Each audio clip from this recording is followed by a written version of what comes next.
हम बहुत मिसालों से वादे करते हैं बात।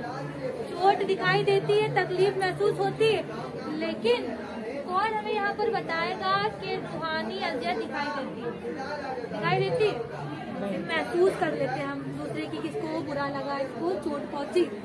इसी तरह के रसूल को रूहानी अजियतें दी जा रही हैं। क्या कहा जा रहा है कि आप अबतर हैं। अबतर के मायने आप सब जानते हैं ना कि बे औलाद।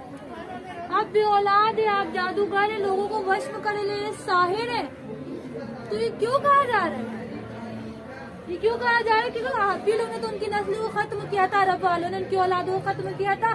लेकिन अल्लाह ने क्या कहा है? रसूल आप सब्र किए, मैं आपकी आगोश में किसका जवाब दूंगा? यहाँ पर कहे कि ताने दिए जा रहे हैं, अबतर का जवाब दूंगा। तो किस तरह से जवाब दिया? अगर रसूल आप जानते ना रात और दिन कितनी इबादत करते थे, और अल्लाह इनसे कहते थे कभी आराम भी किया की, लेकिन अल्लाह ने इनसे कहा कि आपको 40 दिन रोजे रखना पड़ेंगे। तो इन्हीं ने 40 दिन, इन्हीं ने और इनकी ज़ौजा ने 40 दिन रोजे रखे। और फिर कहाँ गए ये लोग? आप सब जानते हैं कौन से शहर पे गए थे? सफरे मेराज पे। जब सफरे मेराज पे गए तो इनको क्या आता हुआ था? वाकया है किसी के जहन में?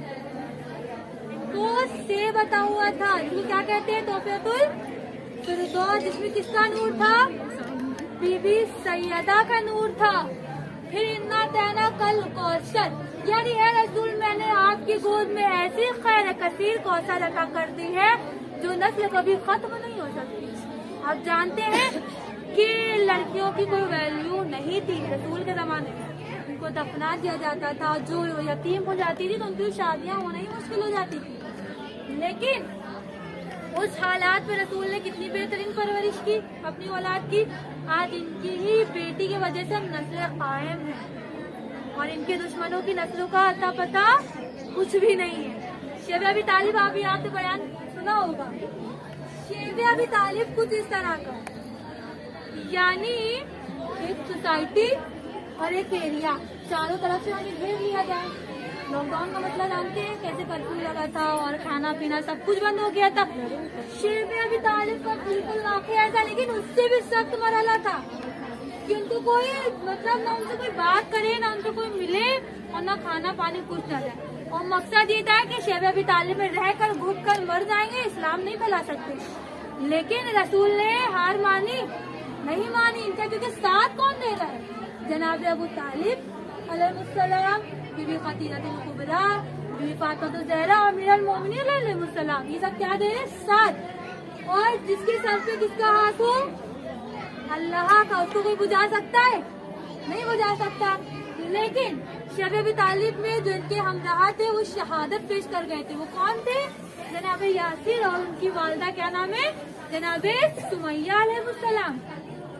आप देखिए रसूल का बड़ा सख्त जुमला था कि सबसे ज्यादा अजियत किसे दी गई है? हमें दी गई है। मतलब आप सब जानते हैं कितने नबी आए हैं और किन नबी ने बद्दुआ के लिए हाथ बुलंद किया है? जानते हैं ना कि एक बिजली चमकी और पूरी कौम तबाह हो गई, जल के राख हो गई। सोम दोम की बुक में वाज़े है ये चीज। लेकिन कहीं पर रसूल ने ये बयान किया या बद्दुआ के लिए हाथ बुलंद किए? कहीं पे पढ़ा है आप लोग? तो मुसलमानों के लिए बद्दुआ के लिए हाथ बुलंद किए? अहले बैत ने कभी बुलंद नहीं किए। हाँ, और जो उनका साथ दे रहे थे उनको भी क्या किया जा रहा था? परेशान किया जा रहा था कि जब हम परेशान करेंगे तो रसूल कमजोर पड़ जाएंगे और ये लोग भी कमजोर पड़ जाएंगे। लेकिन रसूल कमजोर नहीं पड़े, क्योंकि कौन तसल्ली देने वाली थी?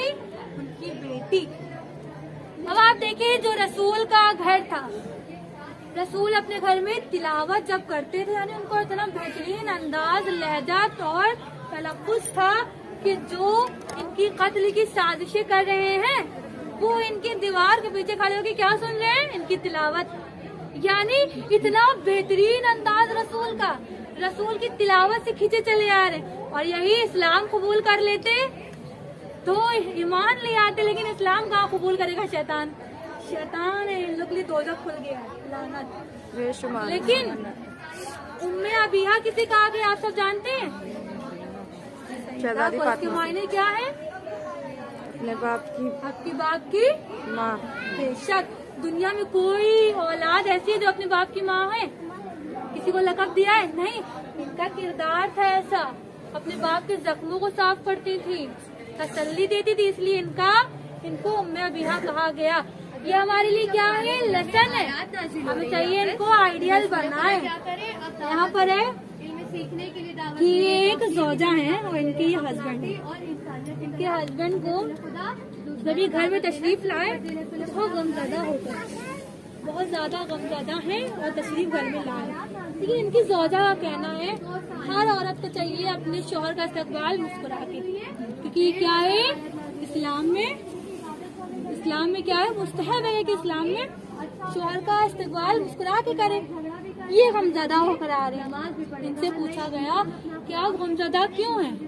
तो इन्हीं ने कहा अगर दुनिया के लिए हो तो बेकार है, आखिरत के लिए हो तुम्हारी मुश्किलों में, तुम्हारी सोच में इजाफा हो।